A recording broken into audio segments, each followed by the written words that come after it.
Ngayon naman guys, magpapakain tayo ng ng manok. Laga kong manok. Anong oras na ba? Alas 4. Alas 4 kasi ako nagpapakain. Kasi pag masyadong hapon na, wala na. Balik kulungan ng mga yun. So hindi mo na mapapakain. At ayaw. Hindi.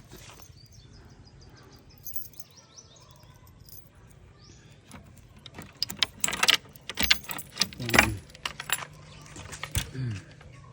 Kain tayo ng manok.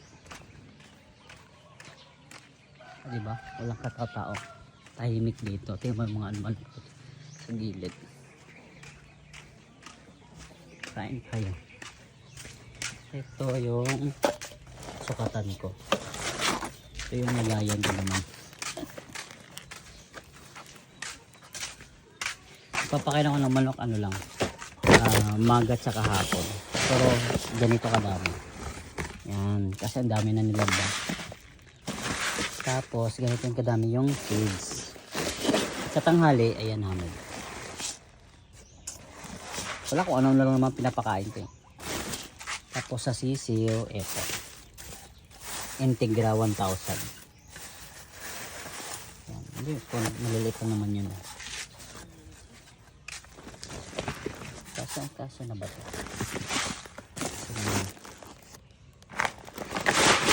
Yan. So, siyempre halo. Yan.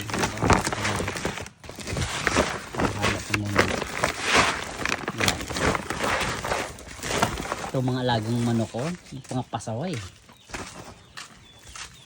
Hindi masyadong nangingitlog. Ano ba nangyari? Mga stress siguro itong mga to. Takbuhan na sila. Kasi alam nila oras na ng kainan. Ayan, nag-aabang ng mga yan. Nag-aabang ng mga yan. Labas! Labas! Ay! Tingnan mo. Ayaw gustong mauna. Ayan, mauna. Alis! Alis. Kulit. Maapakan mo na. Kaya hindi makapagantay. Alis. Alis! Alis.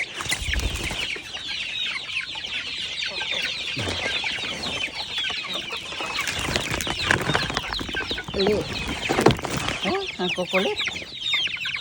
Kukulit naman mga to. Ayan, may sisiw dyan na nakahiwalay. Ano yan? Natural birth. Natural birth. Ayan kasi sila, incubator. Walang nanay na yan.